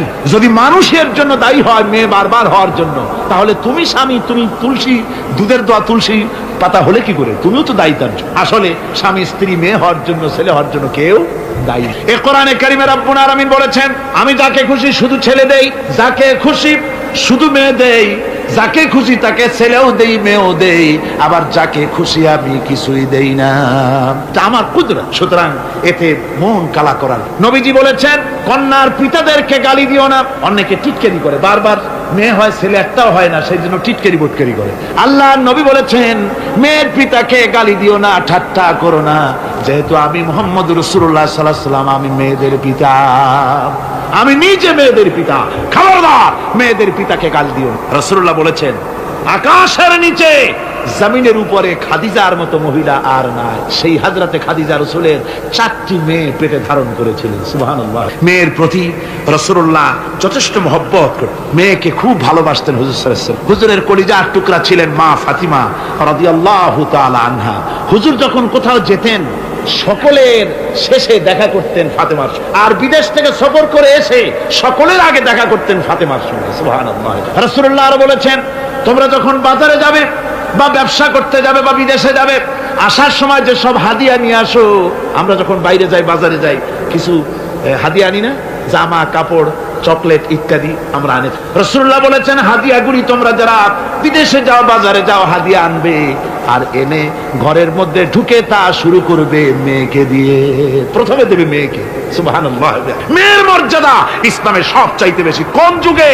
যে যুগে মেয়ে হলে পরেই মাটির নিচে ঘিরে রাখতো, আছাড় মেরে বের ফেলে দিত। কোন অপরাধে তাদেরকে হত্যা করা হলো? আল্লাহ পাক কোরআনে কারীমে, তাদের অপরাধ আর কিছু না, তারা নারী, এই জন্য তাদেরকে মেরে ফেলা হতো। রাসূলুল্লাহ তাদের ইজ্জত দিলেন। সুবহানাল্লাহ। রাসূলুল্লাহ সম্মান দিলেন, ইজ্জত দিলেন তাদের। কন্যা হিসাবে নারীর এই মর্যাদা। ফাতেমাকে রাসূল এত ভালোবাসতেন, ইন্তেকালের সময় হযরত ফাতেমা কাঁদতে কাঁদতে বেহুশ হয়ে যাওয়ার উপক্রম হয়ে গেল। রাসূলুল্লাহ হযরত ফাতেমাকে ইশারা দিলেন, হযরত ফাতেমা তার কান নিয়ে রাসূলুল্লাহর মুখের কাছে লাগাই দিলেন। আল্লাহ নবী কি যেন বললেন কানে কানে, হযরত ফাতেমার কান্না বন্ধ হয়ে গেল। হযরত আয়েশা বলেন, মা রাসূলুল্লাহ তোমার কানে কানে কি বললো, আর তোমার কান্না বন্ধ হয়ে গেল। হযরত ফাতেমা বলেন, ইয়া আম্মা জান, আমার আব্বা আমার কানে কানে বললো, মা ফাতেমা তুই কাঁদিস না, তোর কান্না আমার বরদাস্ত হয় না, তোমাকে কাঁদতে হবে না, আমি তোমাকে সুসংবাদ দিয়ে যেতেছি, আমি মরে যাওয়ার পর সর্বপ্রথম তোমার সাথে আমার দেখা হবে। রাসূলুল্লাহর এই ভবিষ্যৎবাণী হযরত ফাতেমা বুঝতে পেরেছেন যে হুজুরের ইন্তেকালের পরে আমার বেশি দেরি হবে না, আমিও তাড়াতাড়ি হুজুরের সাথে শামিল হতে পারবো। হুজুরের ইন্তেকালের 6 মাস পরেই হযরত ফাতেমা রাদিয়াল্লাহু তাআলা আনহা ইন্তেকাল করেছেন। কন্যা হিসেবে নারীর মর্যাদা ইসলাম অনেক অনেক গুণে বাড়িয়ে। এই কন্যা শিশু, কৈশোর, যৌবন পেরিয়ে যখন যৌবনে তার বিয়ে হয়ে যায়, আল্লাহ রাব্বুল আলামিন তখন বলেন, ওয়া মিন আয়াতিহি আন খালাকা লাকুম মিন আনফুসিকুম আজওয়াজান লিতাসকুনু ইলাইহা ওয়া জাআলা বাইনাকুম মাওয়াদ্দাতান ওয়া রাহমা। আল্লাহ পাক বলেন, আমার নিদর্শনের ভিতরে এটাও একটি নিদর্শন যে আমি তোমাদের থেকে তোমাদের জোড়া তৈরি করেছি, তোমাদের স্ত্রীদেরকে তৈরি করেছি, তোমাদের সাথে তোমাদের স্ত্রীর ভালোবাসা সৃষ্টি করেছি, মহব্বত সৃষ্টি করেছি। এই মহব্বত আমি আল্লাহ তৈরি করেছি। আর যখন বুড়ো হয়ে যায় মানুষ, স্বামী স্ত্রী যখন বুড়ার বুড়ি হয়, তখন আর ভালোবাসা থাকে না, তখন ওই ভালোবাসা সহৃদয়তার করুণায় আমি আল্লাহ পরিণত করে দেই। বুড়ার জন্য তখন বুড়ি ছাড়া আর উপায় নাই, বুড়িরও আর বুড়া ছাড়া উপায় নাই। তখন ভালোবাসা কোনো বিশেষ কোনো অক্ষণীয় ভালোবাসা নয়, তখন একের উপরে অন্য একদম নির্ভরশীল হয়ে পড়ে। আল্লাহ পাক বলেন, এই অবস্থা আমি আল্লাহ সৃষ্টি করে দেই। সুবহানাল্লাহ। আল্লাহ পাক বলছেন, নারীদের উপরে, নারীদের সাথে, স্ত্রীদের সাথে ভালো ব্যবহার করো। তার কোনো ব্যাপারে যদি মনটা তোমার কখনো খারাপ হয়, কোরআন শরীফের মধ্যে আল্লাহ পাক বলে দিয়েছেন পরিষ্কার করে যে কখনো তার সাথে খারাপ ব্যবহার করো না। যদি কখনো মন খারাপ হয়, তাহলে চূড়ান্ত কোনো সিদ্ধান্ত নিতে যেও না, বরং তোমার জীবনে ওই স্ত্রীর অনেক অবদান আছে, সেসব কথা মনে করে এই সামান্য কিছু ভুলে যাও। আল্লাহ চান স্বামী স্ত্রীর মহব্বত টিকে থাকুক। আল্লাহ পাকের কাছে তালাক হচ্ছে ঘৃণিত, সবচাইতে ঘৃণিত হালাল হচ্ছে দুইটা, একটা হচ্ছে ভিক্ষাবৃত্তি আর একটা হচ্ছে তালাক। আল্লাহ পাক নারীকে বলেছেন, নারী আর পুরুষকে বলেছেন যে তোমরা হচ্ছে হুন্না লিবাসুল লাকুম ওয়া আনতুম লিবাসুল লাহুন, তোমরা পরস্পরের জন্য পোশাক পরিচ্ছদের মতো অঙ্গাঅঙ্গি ভাবে একের উপরে অপরের পরিপূর্ণ অধিকার তোমাদের রয়েছে। এই অধিকারের ভিত্তিতে, ভালোবাসার ভিত্তিতে জীবন গড়ার জন্য আল্লাহ পাক বলেছেন। তারপরে তার অর্থনৈতিক অধিকার তাকে দিয়েছে। আল্লাহ পাক মহারানাকে ফরজ করে দিয়েছেন। মহারানা কি করেছেন? ফরজ করে দিয়ে মহারানা ফরজ। এই ফরজকে একটা ট্র্যাডিশন হিসেবে গ্রহণ করা হয়। বড় লোকেরা শোনায়, মেয়ের বিয়ে কত, বিয়েতে মহারানা কত হয়েছে, বলে যে 11,07,373 টাকা 75 পয়সা। আদায় করে না মোটেও, বিরাট একটা অঙ্ক শুনাই দিল মানুষদের। আমার ভাইয়েরা জেনে রাখুন, মহারানা তো বাঁধতে হবে ফরজ, মহারানা আদায় করতে হবে। এই মহারানার টাকা যদি আদায় করা না হয়, স্ত্রী যদি স্বেচ্ছায় স্বামীকে মহারানা মাফ করে না দেয়, তাহলে কিয়ামতের দিন আল্লাহর দরবারে ওই স্বামীকে জিনাকারীর কাতারে দাঁড়াতে হবে। জোরে বলেন নাউজুবিল্লাহ। মহারানার টাকা আপনি দিয়ে দিবেন। ওই মহারানার টাকা দিয়ে স্ত্রী যদি লক্ষ কোটি কোটি টাকার মালিক হয় ব্যবসা করে, তারপরেও স্ত্রীর সুখ শান্তি, রোগ শোক, খাওয়া পড়া সবকিছুর দায় দায়িত্ব কার? স্বামী। সুবহানাল্লাহ। নারীর অধিকার কত বেশি ইসলাম দিয়ে। একটা মহিলা নির্বাচিত কলাম একটা বই লিখেছে, আমি ওই মহিলার নাম নিতে চাই না, আমার ঘৃণা করে। এই মহিলা লিখেছে যে রাসূলুল্লাহ বলেছেন পৃথিবীর সমস্ত জিনিস হচ্ছে ভোগের সামগ্রী, তার মধ্যে শ্রেষ্ঠ ভোগের সামগ্রী হচ্ছে নারী। নাউযুবিল্লাহি মিনাশ যালিক। এমন কথা রাসূল বলেন। রাসূল বলেছেন, আদ-দুনিয়া কুল্লুহা মাতাউন ওয়া খায়রুল মাতাউদ দুনিয়া ইমরাতুস সালিহা। হুজুর বলেছেন পৃথিবীর সবকিছুই সম্পদ, এই সম্পদের মধ্যে শ্রেষ্ঠ সম্পদ হচ্ছে ন্যায় পরায়ণা নারী, সচ্চরিত্রা নারী, শ্রেষ্ঠ সম্পদ, নিয়ামত। আর সেইটারে বানাইছে ভোগের। আয়াত হাদিস তার ইচ্ছে মতো ব্যাখ্যা করেছে। সে লিখেছে যে এতদিন পুরুষ নারীকে ধর্ষণ করেছে, নারীদের কি হলো, তোমরাও পুরুষ ধর্ষণ করো। নাউজুবিল্লাহ পড়ে। এ আবার সরকারি চাকরি করে, তারপরেও মুসলমান দেশে এই শয়তানের চাকরিও থাকে। নাউজুবিল্লাহ পড়ে। আশ্চর্য কথা। আমি জানতে পেরেছি এই মহিলা অনেকগুলি স্বামী কর্তৃক পরিত্যক্তা, সেই জন্য পুরুষের উপরে তার দারুণ ঘৃণা, পুরুষের উপরে তার দারুণ ঘৃণা, ধর্মের উপরে তার দারুণ ঘৃণা। সে এখন কমিউনিস্টদের একটা বাছাই করা একটা লাঠি, এটা দিয়ে কোরআন হাদিসের অপব্যাখ্যা করে করে এগুলি সে করে যাচ্ছে নির্বিঘ্নে। সরকার কোনো কথা বলছে, সরকার যে কথা বলছে না, এর জবাব সরকারকে দিতে হবে, আল্লাহর কাছে দিতে হবে, কোনো সন্দেহ নাই। আল্লাহকে গালি দেওয়া হচ্ছে, নবীকে গালি দেওয়া হচ্ছে, রসুলকে গালি দেওয়া হচ্ছে, বেহেশতকে গালি দেওয়া হচ্ছে, অথচ সরকার একটা নাটকের মধ্যে আরবি পড়া নিষেধ করা হচ্ছে। আমি প্রথম দিন বলেছি কি জানি নাটকের নাম, বারান্দা। আচ্ছা যাই হোক, সেই নাটকের মধ্যে দেখানো হচ্ছে যে আলিফ বা তাসা পড়াচ্ছে মৌলবি হোক, একটা হিন্দুর স্ত্রী, মুসলমান সে, কিন্তু বউ হিন্দু, সে হয়েছে নাই, সে এসে বলছে এসব বন্ধ করো, অ ক খাবো। এই কথার জাস্টিফিকেশন কত যদি ছেলেরা এ বি সি ডি পড়তে থাকে, আর যদি বলা হতো সব বন্ধ কর, অ ক খাবো, এর একটা যৌক্তিকতা না। পড়তেছে আলিফ বা তাসা, সব বন্ধ কর, তার মানে কি? আলিফ বা তাসা হলো কোরআন, এর মানে কি? কোরআন। সুতরাং টেলিভিশনের মাধ্যমে কোরআনকে বন্ধ করার চেষ্টা চালাচ্ছে ভারতের গোলামেরা। সরকার চুপ করে থাকছে, সরকার নীরব, এর জবাব সরকারকে পেতে হবে, এড়াতে পারবে না। সুতরাং বলতেছিলাম, নারীর অধিকার প্রতিষ্ঠিত করেছে ইসলাম। কে করেছে? ইসলাম বলেছে মহারানার টাকা আদায় করছে। সেই মহারানার টাকা আদায় করা হলো না, এখন উল্টা, এখন মহারানা আদায় করে পুরুষেরা। সেটার নাম কি?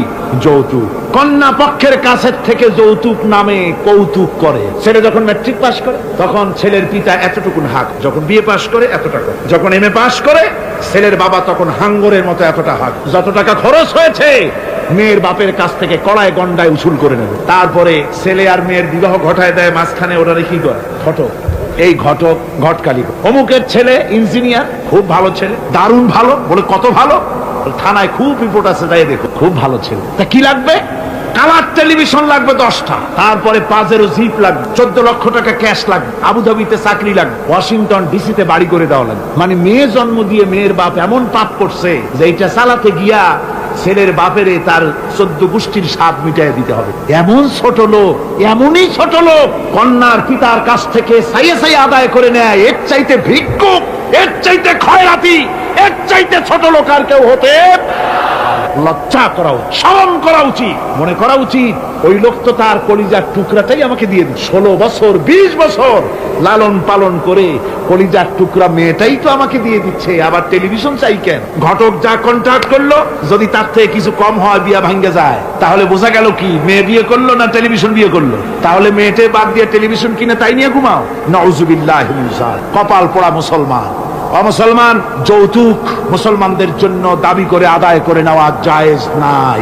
আপনারা আমাকে জবাব দেন, শুকরের মাংস খাওয়া মুসলমানের জন্য কি? পায়খানা খাওয়া মুসলমানের জন্য কি? মনে রাখুন, শুকরের মাংস আর পায়খানা খাওয়া মুসলমানদের জন্য যেমন হারাম, যৌতুকের একটা সুতা দাবি করে আদায় করা ঠিক সেরকম হারাম। চিটাগং এবং চট্টগ্রামের বাইরের থেকে আগত মুসলমানেরা, আমি জিজ্ঞেস করতে চাই, যাদের ছেলে আছে যৌতুক নামের এই অপদার্থ কৌতুক মানবতার সাথে এই প্রহসন আদায় করে দাবি করে যৌতুকের টাকা গ্রহণ করার মতো শুকরের মাংস পায়খানা আপনারা খাবেন? জোরে বলেন খাবেন? যারা ছেলের পিতা আছেন কোরআনের মাহফিলে হাত উঁচু করে আমাকে দেখাতে হবে, কন্যা পক্ষের কাছ থেকে দাবি করে একটা সুতা আদায় করবেন না। কারা তারা হাত উঁচু করে দেখা, হাত উঁচু করে রাখতে হবে। আলহামদুলিল্লাহ, হাত নামান, হাত নামান। আমি বলেছিলাম ছেলেদের পিতারা হাত তুলবে, কিন্তু বাচ্চা ছেলেরাও হাত তুলে ফেলেছে। অসুবিধা নাই, সব শিশুরা ঘুমিয়ে আছে, কি জানি লক্ষ পিতা লক্ষ শিশু ঘুমিয়ে আছে, হ্যাঁ সব শিশুদের অন্তরে। কাজে এই শিশুরাই একদিন পিতা হবে, তখন যেন আল্লাহ এই ওয়াদাটা তাদের মনে করায় দেন। জোরে কোন আমিন, জোরে বলেন আমিন। আপনাদের জানা মতে যদি যৌতুক কেউ আদায় করে টের পান, সালাম দিবেন না, তার সঙ্গে সামাজিক বয়কট করবেন, যেহেতু সে নারী নির্যাতনকারী। ঠিক কিনা বলেন? মা বোনেরা সম্মানের পাত্র, তাদেরকে বিয়ে করবেন সম্মান দিয়ে, আপনি টাকা দিয়ে বিয়ে করবেন, আপনাকে পয়সা দেওয়া হবে কেন? শ্বশুর যদি ইচ্ছে করে আপনাকে একটা কলম দেয়, শেরওয়ানি কাপড় দেয়, আবার থালাবাটি ঘড়ি দিতে হবে, তুমি কি খয়রাতি? সম্মান থাকা উচিত, পার্সোনালিটি থাকা উচিত। শ্বশুরের টাকা দিয়ে বড়াই করবে, শ্বশুরের টাকা দিয়ে বাড়ি করবা, চাকরি করবা, লজ্জা করে না মুসলমান? নারী জাতির সম্মান আল্লাহ দিয়েছেন। কে দিয়েছেন? স্ত্রীকে রাসূলুল্লাহ কত ভালোবাসতেন। আল্লাহর নবী বলেছেন, আমার কাছে 3টা জিনিস প্রিয়, একটা হচ্ছে সুগন্ধি, একটা হচ্ছে নামাজ, আর একটা হচ্ছে স্ত্রী। সুবহানাল্লাহ, স্ত্রী আমার কাছে প্রিয়। হুজুর বলেছেন, তোমাদের মধ্যে সেই ব্যক্তি উত্তম যে ব্যক্তি তার স্ত্রীর কাছে উত্তম। আমি আমার স্ত্রীদের কাছে উত্তম ব্যক্তি। সুবহানাল্লাহ।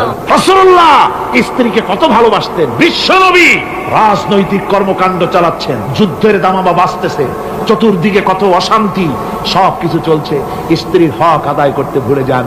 রাতের বেলায় হযরত আয়েশার বয়স কম, তাকে নিয়ে রাসূলুল্লাহ একটু সুযোগ পেয়ে বলছেন, আয়েশা সব তো ঘুমিয়ে, চলো আমরা একটু দৌড়াই, ওই যে দূরে একটা জিনিস দেখা যায়, দৌড় দাও, দেখি কে আগে যায়। দুজনে দৌড় প্রতিযোগিতা করলেন।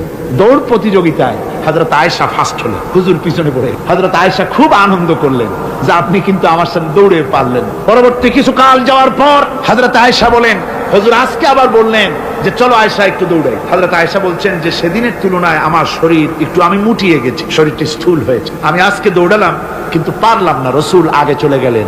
আমি হাঁপাতে হাঁপাতে যখন হুজুরের কাছে চলে গেছি, হুজুর তখন মুস্কি হেসে আমাকে বললেন, আয়েশা ওই সেই দিনের জবাব আজকে দিয়ে দিলাম। সুবহানাল্লাহি বিহামদিহি, সুবহানাল্লাহি বিহামদিহি।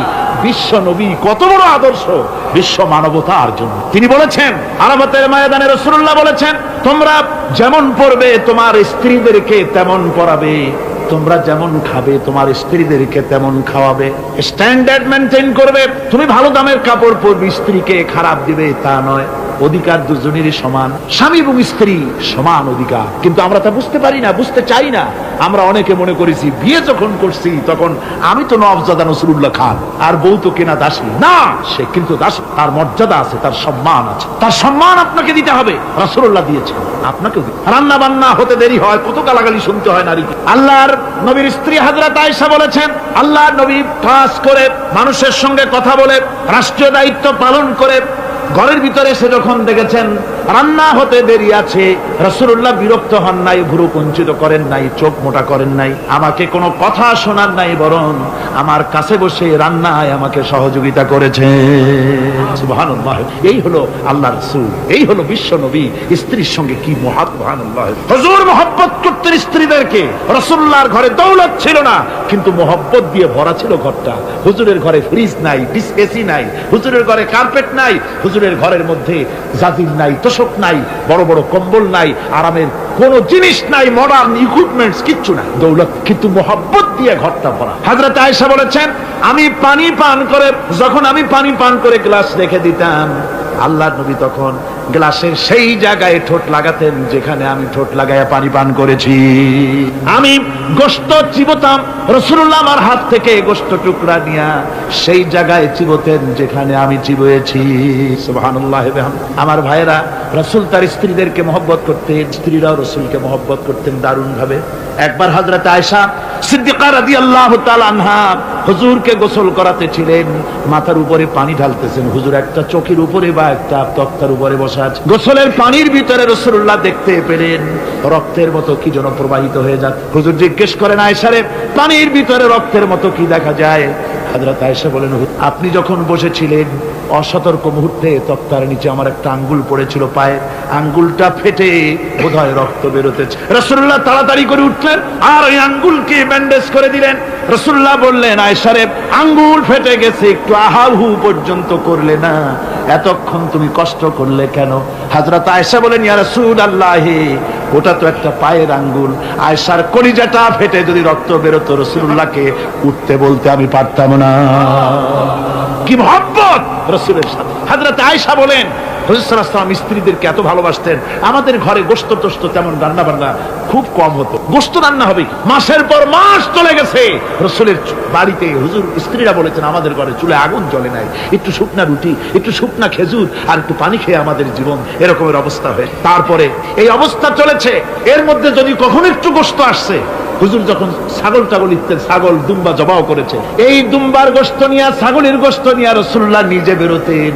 হযরত খাদিজার বান্ধবী কোথায় আছে খুঁজে ওই বান্ধবীর কাছে গোশত পৌঁছে দিয়ে আসতে।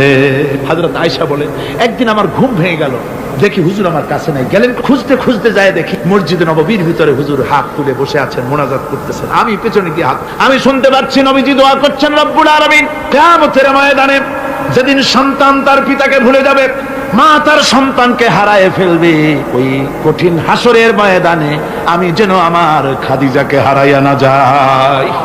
মুনাজাতের শেষে হযরত আয়েশা বলেন, ইয়া রাসূলুল্লাহ, খাদিজার কথা আপনার এত কেন বারবার মনে পড়ে? একটা বুড়িরে বিয়ে করেছিলেন 25 বছর বয়সের সময়, 40 বছর বুড়ি, তার কথা কেন এত মহব্বত আপনার মনে পড়ে? তার থেকে যুবতী মেয়ে, সুন্দরী মেয়েকে আপনার স্ত্রী হিসেবে আপনি পান নাই। হুজুর বলেন, আয়েশা রে, খাদিজার সম্পর্কে এমন কথা তুমি আর বলো না। তোমরা সবাই আমার সুখের দিনের স্ত্রী, আর খাদিজা আমার এমন সময় স্ত্রী ছিল যখন মক্কায় আমার আশ্রয় ছিল না, তামাম মক্কা নগরীতে আমার আশ্রয় ছিল না। খাদিজার সঞ্চিত সমস্ত ধনরাশি ইসলাম কবুল করার পর দুহাতে খাদিজা বিতরণ করে দিয়েছে। হযরত আয়েশা বলেন, হুজুর আমার গোস্তাকি মাফ করে দেন, আমি আর এরকম বলবো না, তবে খাদিজা সম্পর্কে আমার কিছু একটু শুনান। হুজুর বলেন, আয়েশা রে শোনো, গভীর রাত, যত রাত হোক না কেন, ইসলামের দাওয়াত দিয়ে দিয়ে গভীর রাত্রে আমি যখন বাসায় ফিরেছি, ঘরে এসেছি, দরজায় একটা মাত্র ডাক দিয়েছি, খাদিজা, অমনি দরজা খুলে গেল। আমি জিজ্ঞেস করেছি, খাদিজা রে, যত রাত্রে আসলাম, যতবার আসলাম, একটা ডাকের বেশি লাগলো না, তুমি কি ঘুমাও না? হযরতে খাদিজা বলেছেন, ইয়া রাসূলুল্লাহ, আমার মনের ভিতরে ভয় থাকে, আল্লাহর রাসূল দিনের খেদমতে বাইরে আছেন, আমি যদি আরামে বিছানায় ঘুমায় থাকি আর নবীজি দরজার কাছে দাঁড়ায় আমারে ডাকাডাকি করবেন, উঠতে যদি দেরি হয়ে যায় নবীজির সঙ্গে বেয়াদবি হয়ে যাবে, এই মনে করে আপনি না আসা পর্যন্ত দরজার সাথে পিঠ লাগাই আমি দাঁড়াইয়া দাঁড়াইয়া ঘুমাই। আমার ভাইরা, হযরতে খাদিজার ইজ্জত স্বয়ং আল্লাহ দিয়েছেন। কে দিয়েছেন? হাদিস শরীফে এসেছে, রাসূলুল্লাহ জাবালে নূরে বসা, গারে হেরার ভিতরে বসা, হযরতে জিবরাইল রাসূলুল্লাহর সঙ্গে কথা বলতেছেন। একটু পরে হযরত জিবরাইল বলেন, ইয়া রাসূলুল্লাহ, আমি আর এখানে বসবো না, আমি এখন আমি দেখতে পাচ্ছি খাদিজা আসতেছে আপনার জন্য খাবার নিয়ে। খাদিজা যখন আপনার কাছে পৌঁছে যাবে, আপনি খাদিজাকে শোনায় দিবেন আল্লাহ রাব্বুল আলামিন খাদিজাকে সালাম জানাইছে। সুবহানাল্লাহ।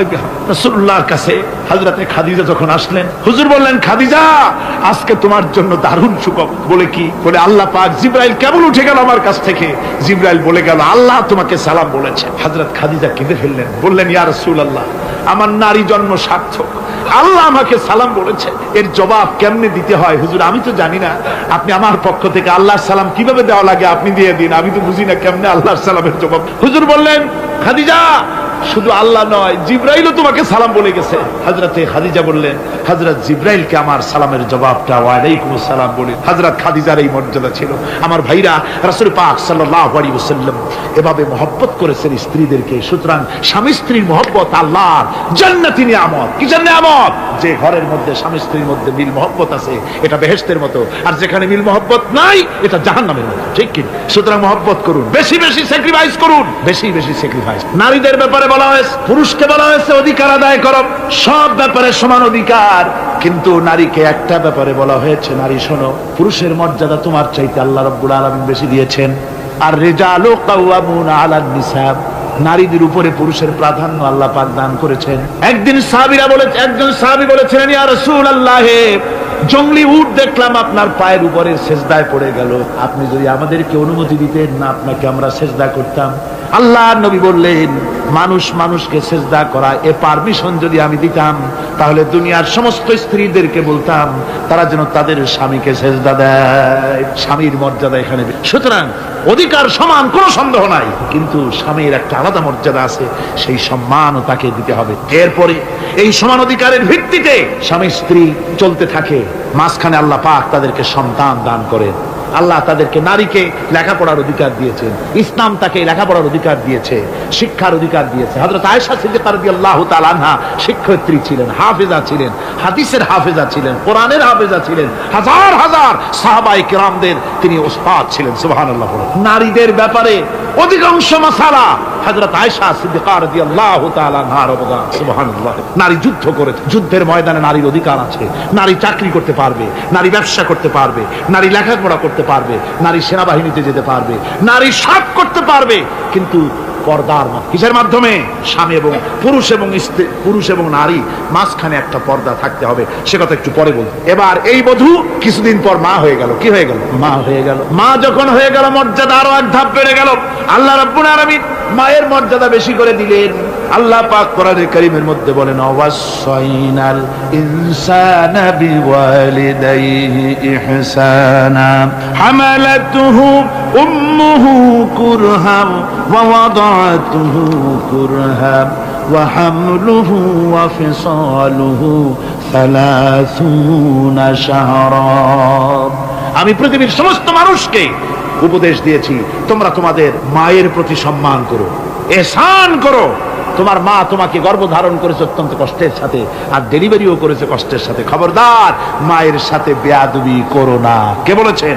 আল্লাহ পাক বলেছেন মায়ের এহসান। আল্লাহ রাব্বুল আলামিন মা বাবার জন্য দোয়া করতে বললেন।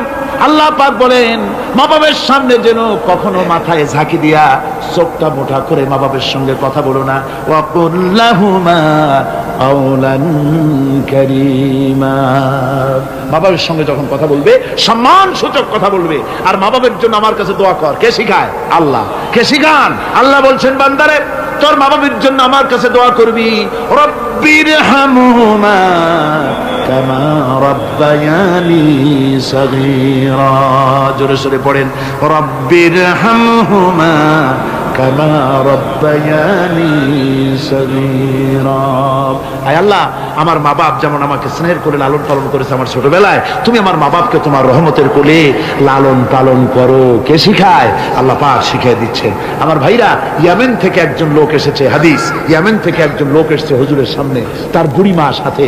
বলছে হুজুর এই অচল বুড়িমা, হাঁটতে পারে না, চলতে পারে না, এই আমার মা। এরে ঘাড়ে করিয়া আমি ওকুফে আরাফা করেছি, একে নিয়ে মিনা মুজদালিফা করেছি, রমি করেছি, একে নিয়ে আমি সাফা মারওয়া সাই করেছি। এই মাকে ঘাড়ে করে আমি আল্লাহর ঘর তাওয়াফ করেছি, হজের সব কাজ মায়ের ঘাড়ে করে করছি। আল্লাহর নবী আমি কি আমার মায়ের হক আদায় করতে পেরেছি? হুজুর বললেন না, আদায় হয় মায়ের হক আদায় হয় নাই। অর্থাৎ বুকের চামড়া দিয়ে মায়ের পায়ের যদি স্যান্ডেল তৈরি করে দেওয়া হয়, এক ফোঁটা দুধের হক আদায় হবে না। সেই মায়ের সঙ্গে নাফরমানি হচ্ছে, বেয়াদবি হচ্ছে, বউয়ের কথার মতো মায়ের সাথে দুর্ব্যবহার করা হচ্ছে।